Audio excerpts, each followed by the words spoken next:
Mwaramutse Taliki 22 z'ukwezi kwa gatandatu mwaka wa 2026. Ibikomeje kubera muri Asirazuba bwa hagati na gaterera nzamba. Rimwe tukagira ngo ibibazo birarangiye, muri tukagira ngo bishyizweho akadomo, kumbi niho rwajya mwaro. Nibazo byajya byatangira na kiraba.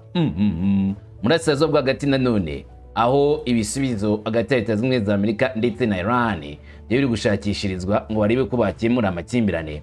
Busuwisi abayobozi ba Irani bose bagiye bahagarariye delegation nyine iturutse muri Iran igegana na Leta Zunze Ubumwe za Amerika, bakigirayo bakiriwe na Minisitiri w'Intebe wa Pakisitani waturutse Islamabad, maze banga guherekanya ibiganza n'abaturutse muri Leta Zunze Ubumwe za Amerika. Batitwe ntabwo twaramukanya n'abicanyi, amaboko yabo y'abicanyi ntidushobora kuganira nabo, ntidushobora gufatanya. JD Vance, Witkoff, Jared bakibyitegereza bate bano bagabo karabahangara nta no kudusuhuza kweri. Yes, nakubasuhuza ndakubwira ko ibintu byagenze, ariko benshi nanjye ndimo batunguwe neza cyane nuko ibintu bimeze kuri Qatar cyangwa se nuko ibintu bigenze indani mu Busuwisi. Ariko kandi nanone turagaruka no kuri iyi nkuru. Mureke gufasha Isirayeli mugire vana bwangu. Ni Irani yerekanye umujinya kubera gufasha BB, ubufasha bwa Leta Zunze Ubumwe za Amerika kuri Isirayeli. Irani ibona neza nk'agasumburutso ndetse n'agasuzuguro. Ibyitwa amasezerano y'amahoro yose agomba kugerwaho ari uko gusa abayeho ubufasha bugomba guhagarikwa kuri Isirayeli butangwa na Leta Zunze Ubumwe za Amerika. Gukomeza gufasha Isirayeli kwa Leta Zunze Ubumwe za Amerika, icyo ni icyaha kitababarirwa, ni icyaha kibi cyane ku rwego ruremereye. Nizo Iran ivuga ko bidakwiriye. Nyamara Donald J Trump nawe aravuga ko ngo akwiriye guhagarika, Iran ikwiriye guhagarika gufasha Hezbollah ndetse n'indi mitwe yose. Donald J Trump ku rwego rwa X yagize ati Iran izishyura ku buryo bukomeye cyane n'ibikomeje guhareza ikiguzi abafatanyabikorwa babo muri Lebanon bakomeje gutera amakuba mu karere. Ntabwo ibyo ngibyo bizijya na rimwe biba amahoro. Nibareke guhagarika, nibareke gufasha igihugu Hezbollah, ibintu bizagenda neza. Aya Iran iti twebwe duhagarika gufasha Lebanon, bana babeshye. Hezbollah ikwiriye ubufasha. Ndaje mubwire neza iryo hangana ririho, bamwe bavuga ati mureke, abandi bafite namwe mureke. Ambasaderi wa Amerika U.S yibasiriye BB, ariko kandi nanone Benjamin Netanyahu nawe arongera araza ati mumubwira ari kusazi adatindiganije. Netanyahu avuga neza ko ibijyanye no guhagarika amakimbirane muri Asirazuba bwa hagati arizo koko nawe abishyigikiye, ariko ko bigomba gukorwa hakurikijwe nanone inyungu igihugu cya Isirayeli ndetse Leta Zunze Ubumwe za Amerika bagomba gukura muri ibyo biganiro cyangwa se muri ayo masezerano y'amahoro. Ntabwo ari gupfa gukora gusa ihagarika ry'imirwano nta nyungu baraza kubonamo. Ibyo ngibyo igihugu cya Isirayeli babona ko bizaba ari nk'ubusazi kuko baba barimo gukora ibikorwa bidakwiriye. Muri make Leta Zunze Ubumwe za Amerika ikwiriye guhagarika koko ibyo ngibyo ngo by'ibiganiro, ngo maze ikumvikana na Isirayeli uburyo agomba kongera gukubitira harebe inzega igihugu cya Irani, cyangwa se bakarebera uburyo ki Irani bagomba kuyihagarika byange bikunde, kuko Irani nicyo kibazo. Irani niteje amakuba, bagomba gukora ibishoboka byose bakayataka, bakayikubita, bakayikunkumura mpaka bayirangije ibyayo byose babishyizeho akadomo. Nicyo kivugwa n'iki gihugu cya Leta ya Israel ko Leta Zunze Ubumwe za Amerika ikwiriye kugabanya amarere yo gufasha igihugu yo gufasha Iran ngo gucika ibihano bya Israel cyangwa se gucika umututu w'imbunda uturuka kuri Israel. Ejya babone neza ko bitarimo ubwenge na bukeya. Bona ko igihe gikwiriye kugira ngo bahangane na Israel na Iran ngo nta kindi cyayumvisha usibye umututu w'imbonderega. Ibyo ari byo byose Iran ngo batayirashe nta kintu bazigera bayishoboraho, nta cyo bazigera bayitwara. Iran ikwiriye kuraswa, niko Israel ivuga ko niba hari ikintu cya mbere gikwiriye kubaho ari ukurasa Iran. Hanyuma utarasa Iran ukitegura umututu w'imbunda guzayituruka y'ubwayije kukurasa. Kandi ngo Israel ifite ubwoba cyane kuko Iran nayo ivuga ko izabihoreraho ku rwego ruremereye, ari nacyo gikomeje gutera inkeke igihugu cya Israel, ari nacyo gikomeje gutera ubwoba Israel muri rusange. Bibaza uko ejo hazaba hameze niba Iran idahanwe, nimba Iran batayirimburanye imbaraga zishoboka zose bakoresheje umututu w'imbunda. Reka nze byose tubijyemo kamwe ku kandi. Ngende Umuhungu wa Kamanzi w'Uruwande, ngo ikaze mutugende ku musozo nk'ibisanzwe. Ikaze kuri mwese.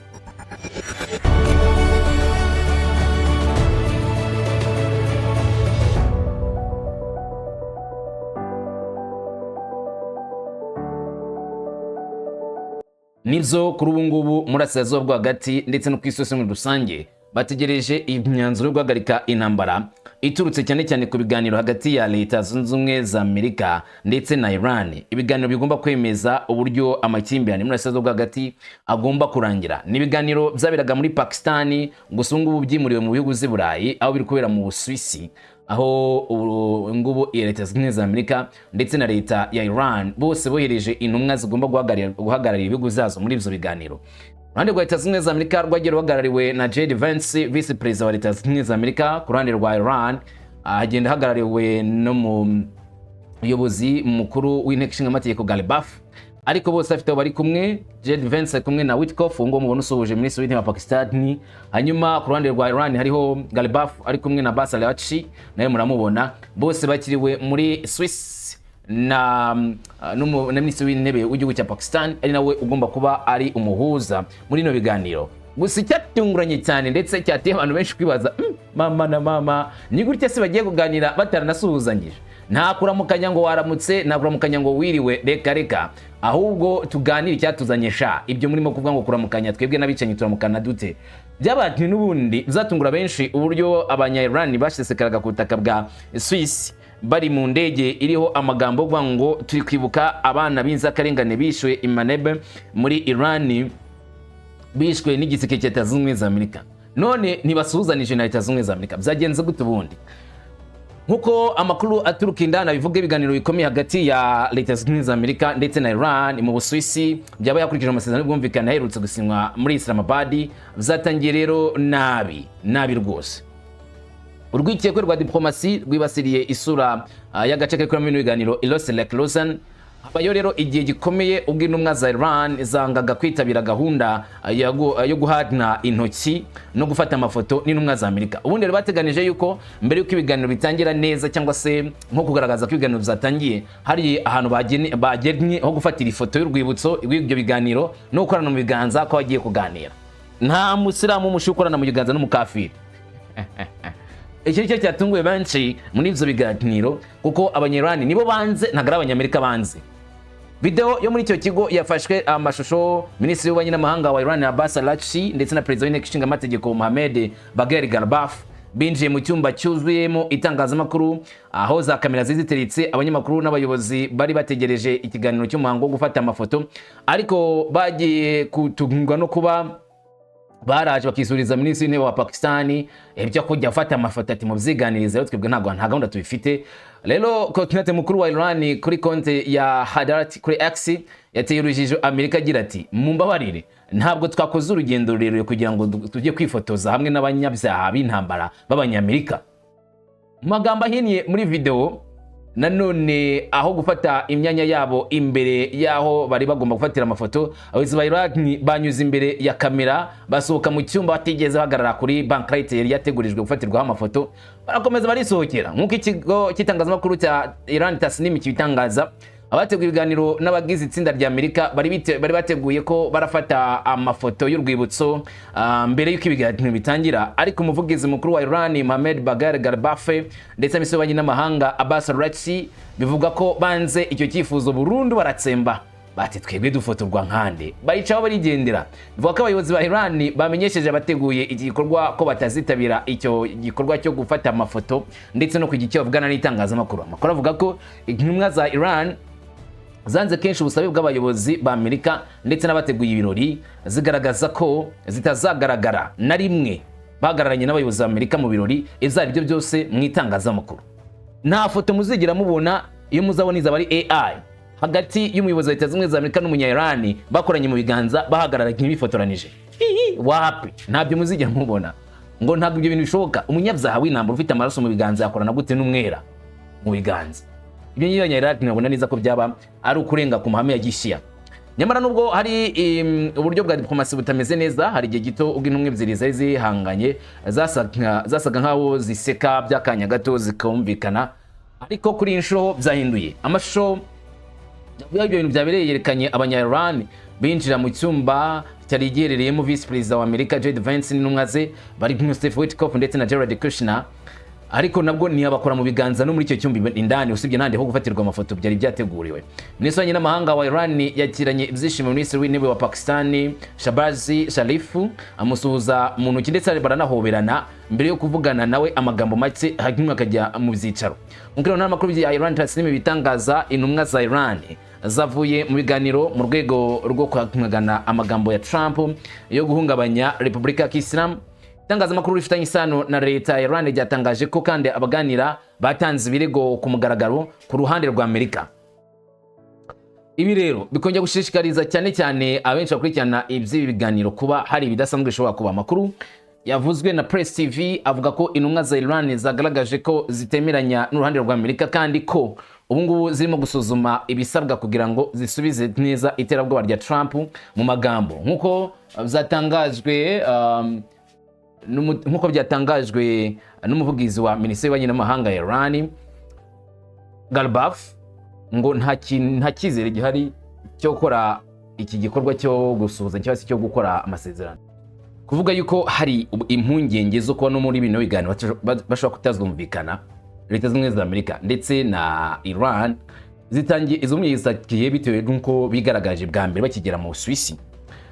Cyane ikituma batumvikana, Iran yararakaye cyane akimara gusinya amasezerano, hanyuma Israel igakomeza kurasa kuri Liban. Ngiye bahise bavuga yuko bigaragara neza ko Israel itari kwemera gushyira mu bikorwa amasezerano ya Leta zimwe za Amerika, kandi Amerika ikayifatanya na Israel mu bijyanye n'ibitero. Leta zimwe za Amerika nazo zivuga yuko ahanga harimo ikibazo, ariko Iran mu kugaragara kwa cyangwa se mu byivuga nigashimangira cyane ko bagitegereje neza kureba uko ibintu bizaza kurangira, kuko nimba Leta zimwe za Amerika zizi neza ko ari ihame ko birinda gukora mu jisho Liban cyangwa se kurasa muri Liban, bikarangira bakomeje kurasa muri Liban, bomba kwitega neza ko byange bikunde ibisora kuzazana icyo twakwita ingaruka zitari izako kanya gusa, ahubwo ingaruka zikomeye ku bijyanye n'ibyo bikorwa by'intambara biba byabaye nyirizina, kandi ibi ngibi bikaba byazanira nanone akaga gakomeye abanya-Israeli ndetse n'abanya-Amerika ubwabo, mu gihe hatabaye guhagarika ivyo bikorwa by'ubushotoranyi bikomeje gukorerwa igihugu cya Liban, aho Iran yahamije neza ko itazigera na rimwe yemera guca bugufi, itazigera na rimwe yemera kwihanganira ivyo bikorwa bisa nkaho ari ubushotoranyi kurenga ku mahame y'amahoro bemeranije. Ivyo yavuze yuko ari ibikorwa yashyize akadomo kavuga ko itazabikunda keretse Leta zunze za Amerika na Israel nibemera nta gushidikanya icyo Iran ivuga, niho intambara izashyirwaho akadomo. Ikivuga n'iki nuko nta bitero bigomba kuba kuri Liban, nta bitero bigomba kuba kuri Hezbollah. Icyo gihe ingabo za Israel zigataha, niho honyine hashobora kuzabaho ukumvikana ndetse no kugera ku masezerano ya nyayo ashobora kuzageza ku gahenge k'igihe kirekire cyangwa se kugarika intambara mu buryo bwuzuye. Rero ibikorwa kuba hari imitungo ngo Iran na Itali yari kurwa navyo biracyarimo ikibazo, ni byinshi byo kugaragaza neza ko bishobora gutuma nubundi amakimbirane adahita ashyirwa akadomo z'aka kanya. Nacyo benshi bategereje kwibaza ngo none ibiganiro byo mu Busuwisi bizagirira itandukanye n'ibyo muri Islamabad muri Pakisitani byabaye no muri Karangiye bikubise igihwereye. Benshi babitegereje, nyamara wahagarike gufasha Israel ni mugenda none Israel ivuga ngo Amerika ivuga ngo habeho guhagarika gufasha Hezbollah. Iran iracyitera bwoba kuri Israel. Nyuma ya Donald Trump aburiye Iran ko igomba kwigarurira Hezbollah cyangwa se igomba kureka gufasha Hezbollah, iburira ko niba Washington rero iramutse ihagaritse nayo gushyigikira Israel, icyo gihe bazahita barangiza gufatanya na Hezbollah, ariko bikagaragara neza ko bitarimo icyizere. Amasana akomeye yahungabanije ibiganiro bikomeye hagati ya Amerika na Iran mu Busuwisi, aho Liban yabaye ingenzi cyane mu byaganiro mu masaha make gusa ashize. Amakuru avuga ko ibyo Trump yavuze byatumye Iran isohoka mbere yuko abaganira bagaruka ku meza. Bundi dore ko ibiganiro byipanzwe mu bice bibiri. Cya kiganiro cyagomba kubanza kikaba igice kimwe akongera gusubira gufata kuka bakongera kugaruka. Rero Donald Trump yisashyira amagambo yo kuri Truth Social arimo iterabwoba. Yagize ati Iran must immediately stop their high-paid proxies in Lebanon from causing trouble. If they don't, we will hit Iran very hard again, just like we did last week on Rwanda, President Donald J. Trump. Ati Iran igomba guhagarika byako kanya ufasha bwose hereza abafatanyabikorwa bo muri Liban batera ibibazo. niyo batabikoze turongera durimbure turongera turase muri Iran nanone nkuko twabikoze mu cyumweru gishize tuzabikora cyane Perezida Donald Trump. Aya magambo agera ku bari mu biganiro bayisabwa ati ariko tuganira n'umusazi tuganira n'umuntu ufite ubwenge kandi mureke kurasa kuri Iran baravyanga none ngo twebwe nitwe tugomba kureka gufasha Hezbollah bagize ite ibiganiro bitabisohokamo ko kanya ntabyo gukomeza kugatina kubayeho hariya muri Busuwisi. Mutumwa bwashyizwe agaragara na ambasade ya Iran muri Tunisia. Iran yabanje kunga mu rya Washington ariko no ivuga noneho ivuga kuri Israel. Icyo ambasade ya Iran muri mu gihugu cya Tunisia icyo yavuze amagambo akomeye basa naho basubiza Leta zimwe za Amerika basubiza Donald Trump kuko bahise bafata amagambo ya Donald Trump bariyo bashyira andi bagize bati the US must immediately stop its high paid proxy in occupied Palestine from causing trouble. If it doesn't, we will hit very hard again, just like we did recent months, only harder. Bati Leta zimwe za Amerika zigomba guhagarika ubufasha bwose bahereza abafatanyabikorwa bayo bigaruriye igice cya Palestine ari wateje amakuba baravuga Israeli. Niyo batabikoze tuzongera tubaritagure nko twabikoze mu mezi ashize kandi tuzabikora cyane kurushaho. Amagambo akomeye arimo guhangana cyangwa se ari imihangana ridasanzwe navyo benshi babona yuko ukumvikana kwatangiye gukubita igihwereye cyangwa se by'amasezerano biri gukubita igihwereye kumvikana biri kuba zero. Ntabwo umvikane burimo kugaragara muri kino gihe hagati ya Leta zimwe za Amerika ndetse na Israeli nubwo byitwa ngo bari mu biganiro byo guhagarika amatati. Kugeza ubu rero umwuka uhari nuwo kuba intambara yakongera kubura kuruta ibiganiro byagerwaho kuko nimba amagambo y'abanyapolitiki bakomeye ari kingi cyarimo kugaragaza birongera gushimangira cyane yuko bizarangira habayo ibyago bibi cyane kandi bizaba intambara n'undi yisubira mu karere. Itangazo rigaragaza imwe mu miburo ikomeye cyane Iran itanga kandi yitangize iri mu Busuwisi igaragaza ko Iran idashaka kwemera izibona nk'amahame abiri ya Amerika inenga abafatanyabikorwa ba Iran mu karere mu gikomeje yo gutera inkunga igisirikare gahereza n'imari Israeli kandi Israeli ikomeje guteza amakuba. Imvugo ikomeje kwiyongera ije mu gihe nanone kandi kibanga. Liban yagaragaye nk'ikintu cy'ingenzi cyane muri Iran mu biganiro za tekinike bikomeje kugira kujyana Leta zimwe za Amerika hariya mu Busuwisi aho Iran ishimangira ko hagomba guhagarara burundu ibitero mu majyepfo ya Liban kandi ingabo za Israeli zigasubira inyuma. Nyamara ukurikije igihombo Hezbollah guteza Leta ya Israeli Amerika nayo irababaye. Ibi rero nibyo byatumye Donald Trump avuga amagambo kugira ngo nanone ihangana ryesa nk'iryatakinye hagati ya Leta zimwe za Amerika na Israeli se n'iryahagaze cyangwa se n'iryahagarara. Makuru avuga ko umuburo wa Trump wateje ikibazo gikomeye ku ntumwa za Iran ziva mu biganiro by'ako kanya. Iki kandi gikorwa cyagaragaje nanone ko hari umwuka mubi ukomeje kwiyongera hagati y'impande zombi ndetse gitera ubwoba ko diplomasi nanone ishobora gusenyuka burundu noneho Iran ntizigera na rimwe yongera kugaruka mu biganiro. Nyamara nubwo hari ubwumvikane buke ibiganiro biravuga ko bitahagaze burundu by'ako kanya nubwo byabayeho nyine gusa nko basohotse ntabwo ibiganiro nyirizina bye bihagaze nyine keretse umwanya wo kugaragaza reaction ko batishimira Leta zimwe za Amerika. Nyuma vugana bo muri Iran bagarutse ku meza ibiganiro nkuko zemejwe n'itangazamakuru rya Leta ya Iran. Iki gice kigaragaza nanone ukuri kuzwi mu mibanire ya Amerika ndetse na Iran guhangana gukomeye mu ruhame ariko gukomeza gushyikirana nabyo bikaba ibintu babona ko ari ingenzi nubwo Iran ivuga ko abanyamerika atarabizerwa ku buryo bajya mu biganiro. Hanyuma Hussein Ghazabadahi ni umwe mu banyamuryango mu bukungu muri Leta ya Iran ari mwe muri bari kuza mu biganiro. Haratuma magambo yavuze ngira ngo nge nawe twumveho gatoya agaragaza neza uburyo ibiganiro bo babifata ndetse n'icyo babona nka Leta zimwe za Amerika igomba gukora. Anavuga cyane ku ukuntu Leta ya Amerika iri kwitwara muri no biganiro. Uyu mugabo yagize icyo avuga gikomeye ati kubijyanye n'uru rugendo hari ingingo nk'iz'ingenzi zigomba kuvuga. Imana nibishaka nzagarura amakuru imbona kubone. Ingingo ya mbere nuko ikibazo cy'ingenzi ari ugushyira mu bikorwa ingingo 13 y'inyandiko bivuze imyiteguro ikenewe yo kuganira ku ngingo z'inyandiko. Izo gahunda zikenewe ni ingingo 5 arizo ingingo ya mbere ya 4 ya 5 ya 10 ndetse ya 11. ingingo ya mbere irasoza intambara ku mpande zose, ingingo ya kane irimo gukuraho inzitizi, ingingo ya gatanu ni ugufungura muri Hormuzi, ingingo ya 10 ni ukurekura by'agateganyo cyangwa kuvanaho ibihano byafatiwe petroli yacu n'ibikomoka kuri petroli, kandi ingingo ya 11 ni ukurekura imitungo ya Irani yari yarafatiriwe.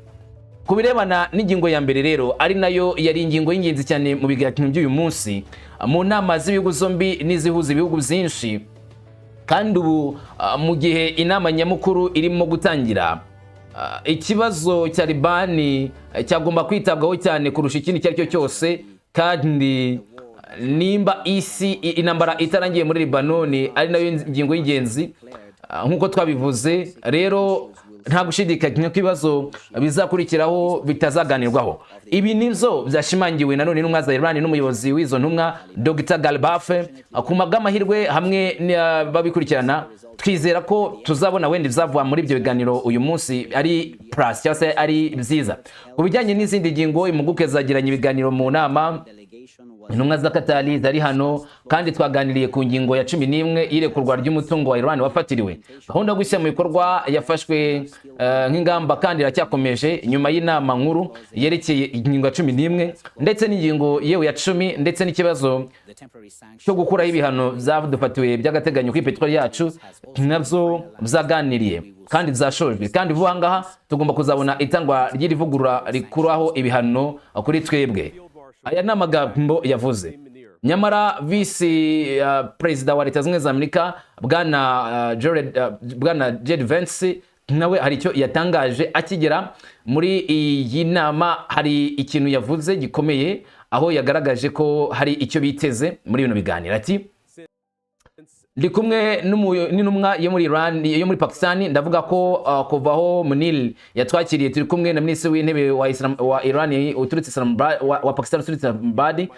Nasetse kandi mfite abantu babiri ingenzi cyane turi kumwe, ndi kumwe n'umuhinde n'umunyapakistan. Ngewe mfite n'abantu babugufi cyane mu muryango baho ngaho. Umugore wanjye n'umuhinde kandi murebye rwose asa nanone na Munil, kandi birashoboka ko naganire na Ferdelo Munir kurusha uko naganire n'undi muntu wari wese meza atatashize.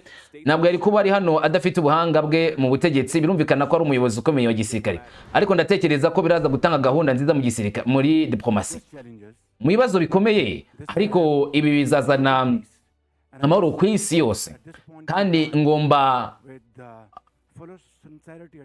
kuvuga yuko icyo twe twiteze gusa uko tubona igisubizo cyiza. Kandi ndashimira Perezida Donald Trump n'ubuyobozi bwe kubw'icyemezo cyiza bafashe gatumye tuza kuganira muri ino biganiro.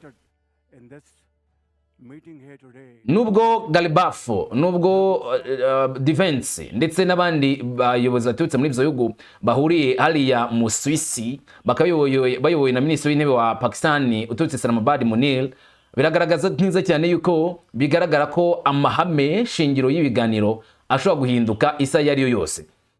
Netanyahu rero nawe bari kumusaba ikintu gikomeye, kandi nawe ashobora kuba atacyiteguye kugikora.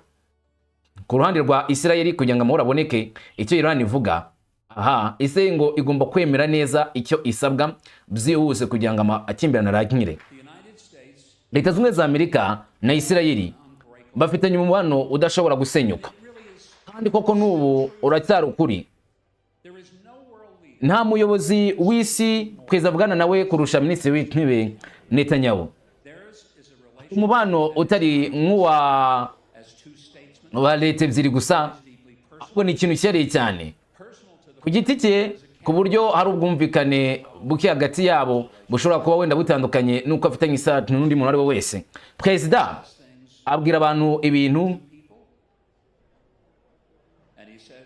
naho we akabwira isi ibintu. Ariko ikintu kimwe nahoraga numva avuga igihe cyose, kandi rwose nahoraga ndeba akora, nuko Amerika ifitanye umubano uhoraho na leta ya Isirayeli, kandi ndizera ko ibyo avuga ari ukuri.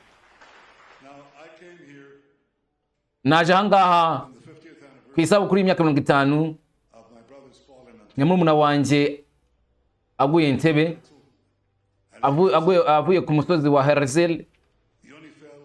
Yaguye Entebbe muri Uganda, ayoboye abasirikari be mu gikorwa cyo gutabara gifatwa nk'igikorwa gikomeye cyo muri iki gihe.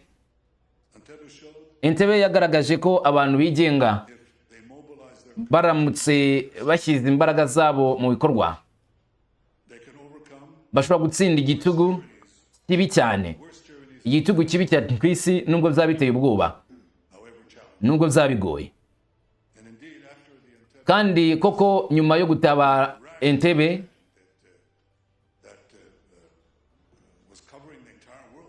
ubwo twagaragazaga imbaraga, ubwo bwicanyi bwakozwe bwarahagaze hafi guhagarara burundu, ariko ubutegetsi bw'iterabwoba ntabwo bwazimye burundu, kandi mu by'ukuri bikomeje kwiyongera.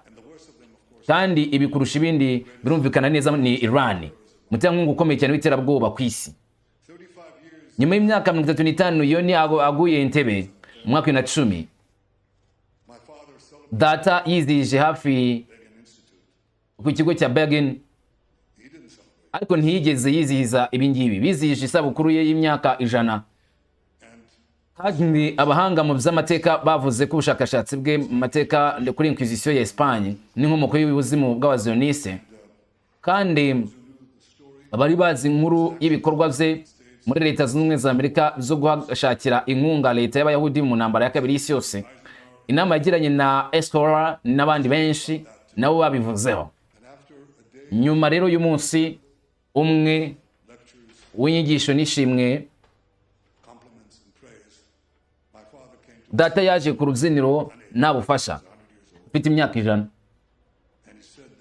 kandi yaravuze ati, murakoze cyane ku bw'ishimwe ryanyu, murakoze ku bw'aya magambo meza. Igihe ni gito, reka rero ngire ku ngingo. Dore icyo yavuze. Irani yiyemeje gusenya ibihugu by'Abayahudi. Abaturage ba Isirayeli barimo kwereka isi yose uko igihugu kigomba kwitwara iyo gihuye n'ikibazo gikomeye. Murebe mu buryo butuje akaga, mutekereze mwituze ku gikwiriye gukorwa n'icyakorwa, kandi mwitegure kwinjira mu ntambara mu gihe gikwiye. Nyuma yarangije amagambo ye, aya niyo magambo ya nyuma yavuze mu buzima bwe. Yavuze ko ibi bituma nizera neza ko abantu bacu bazakuraho akaga kari mu kubaho kwacu.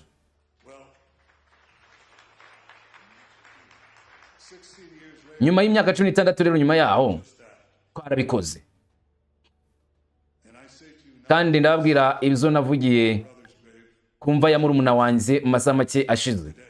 Uyu munsi nagize ni uko byagenda kose mu biganiro, haba amasezerano cyangwa se nta n'amasezerano bayeho, ndabizeza ko Irani igihe cyose nzaba ndi minisitiri w'intebe itazigera igira intwaro za kirimbuzi. Ntabwo bizabaho. Igihe cyose nzaba ndi minisitiri w'intebe wa Isirayeli sinzareka ibyo bibaho.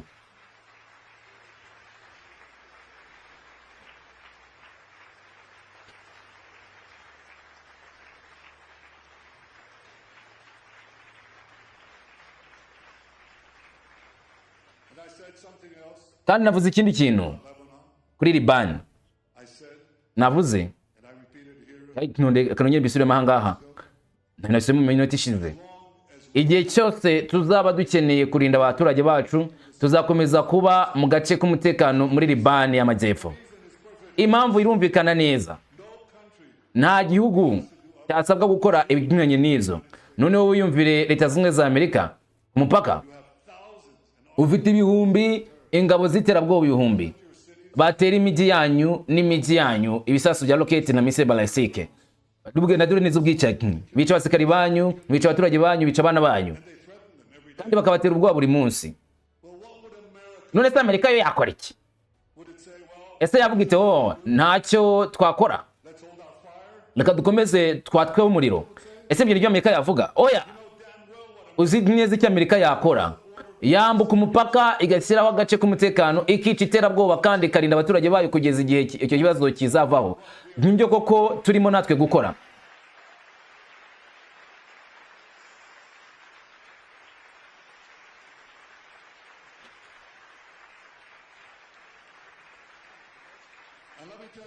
kandi reka mbabwire ikindi kintu, nta gihugu cyabikora neza kurushaho, nta gihugu cyabikora neza kurushaho, kuko iterabwoba ntiribasira abaturage gusa, banihisha mu baturage babo mu buryo burambuye, harimo gukora ibiza by'intambara ebyiri mu kubikora. None ikibazo ni iki? Ubikora iki? Twibasira iterabwoba, ariko hari n'abaturage bamwe na bamwe bapfa muri buri ntambara nk'iyo muri iyi ntambara turimo nyine.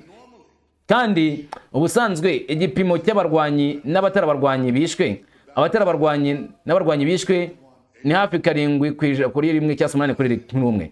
Muri Gaza cyari gito cyane ugeranije n'iki ngiki, nubwo hari ibinyoma n'amagambo mabi agamije gusebya Isirayeli. Ariko nabasha abantu bacu, urwego rwacu rw'ubushakashatsi muri Minisiteri y'Ingabo, navuze nti igipimo kirungana gute muri Libani. Barambwiye bati uyu munsi mbonye inyandiko, uyu munsi Minisitiri w'Intebe ni 5 kuri 1. Oya, ntabwo abaturage 5 bicwa bazira buri terabwoba, ahubwo ibyebe 5 byicwa kubera iterabwoba ku muturage umwe. 5 kuri 1 ntabwo zumvikana, ntibzumvikana, kuko nta ngabo zikora ibishoboka byose nk'ingabo za Isirayeli mu kwibasira iterabwoba no kugabanya impfu z'abasivile. Tugomba gushimirwa, ahubwo ibyo ngibyo ntabwo ari ukunengwa.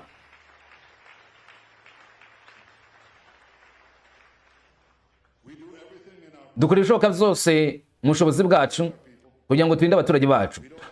Nta ntambara dufitanye na Libani, dufitanye intambara na Hezbollah, iterabwoba ryo muri Libani kandi rishaka kuturimbura.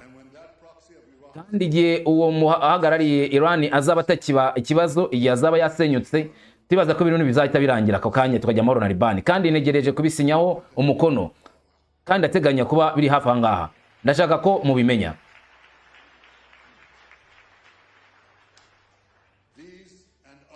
Ibi n'ibindi ni inyungu z'umutekano wa leta ya Isirayeli. Nahaye ubuzima bwanjye kuri umutekano wa leta ya Isirayeli, kandi nta kizabihindura, nta kintu na kimwe, nta na kimwe rwose. Muvandimwe, umugore wanjye n'abana banjye, ariko mfite inkunga y'abaturage benshi ba Isirayeli. Abantu bacu barakomeye cyane, barakomeye cyane. Abasirikare bacu ni intwari, n'abasirikare b'intwari kurusha abo ngabo kuri iyi si. Ni intwari cyane.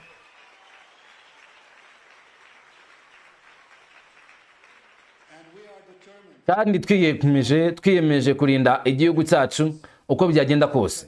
Ariko reka mbabwire ikindi kintu nzi ko kibangamiye buri wese muri mwe. Turabona ukiyongera kw'iterambere rikabije, terabwoba bibangamiye buri gihugu cyose kiri ku isi, kandi bibangamiye Leta Zunze Ubumwe za Amerika nazo. Reka mbabwire uburyo banga abayahudi uko bigenda. Kuva twatakaza igihugu cyacu tukaba tudafite ubwirinzi, ubu ngubu twahise tugira ubwirinzi gusa ku bitero byose, ahubwo twanahanganye ariko nanone n'ibitutsi byakunze kandi byahuraga bitwibasira. Rero twahuye n'igihugu kimwe gifite bene ibyo bitutsi, kandi amaherezo byatugejeje kuri kimwe muri bibiri, haba mu buhungiro cyangwa se mu bwicanyi. Hanyuma twagiye mu kindi gihugu, maze duhura n'ikindi kintu nk'icyo ngicyo nyuma yo gusuzugurwa ndetse no gushinyagurirwa, ko turimo gusiga uburozi mu mariba, ko tunywa amaraso y'abana bishwe, ko dufite udukoko. Kandi mu by'ukuri ibi ni ibinyoma byakomeje nyuma gato y'itsembabwoko ry'abanazi. Ni ibinyoma rwose. Rero twahuye n'ibyo bitutsi byinshi, hanyuma twicwa, hanyuma dusunikwa tujya mu kindi gihugu, tuba hamwe tujya ahandi turi impunzi. Twambwiye ko ibintu byararangiye. Dore aho impinduka rero zibereye. Zabaye ubwo igihugu cya Isirayeli cyazamukaga n'ishyirwaho ry'ingabo za Isirayeli. Kudashobora guhagarika ibyo bitutsi biza, kandi wenda bikagenda mu buryo buzwi neza nk'uko data w'umuhanga mu by'amateka yabimbwiye. Ariko iminuka nuko iyo baje kutwica turarwana tukabasubiza, ntabwo tuzabemera ko batwica. Turarwana kandi tukabasubiza inyuma, nk'uko twabikoze ubu ngubu mu myaka myinshi ishize. Ndabizeza ko tuzarwana iyi ntambara yo kwanga abayahudi hirya no hino ku isi. Tuzarwana no ku ruhande rwa munane, intambara yo kurwanya no gutanga uburenganzira bwo kwemererwa n'amategeko, intambara yo kurwanya ibinyoma bigamije kutugira nabi, kujya n'abayahudi. Ariko ndasaba mwebwe abayahudi bo muri Amerika n'abayahudi bo muri diaspora, mukora ikintu kimwe, nkaguruke, ntimutinye, nimugire ubwoba, murwane, kuko abantu bazatwubaha gusa ari uko twiyubaha. Kandi iyo badushyize ku ruhande bagavanaho ukuri, babikore bahagaze, muhagarare namwe muhagarare ku kuri, muhagarare kuri Isirayeli, muhaguruke muhagarare kwa Yahudi, muhaguruke muhagarare kwa zaza haba Yahudi. Murakoze mwese, murakoze. Uwo ni Bwana Netanyahu avuga icyo biteguye gukora n'icyo bazakomeza gukora. Mwibarize, magambo urumva amahoro cyangwa urumva intambara? Aha, ntabyo nzi. Ugubwe neza, ibihe byiza.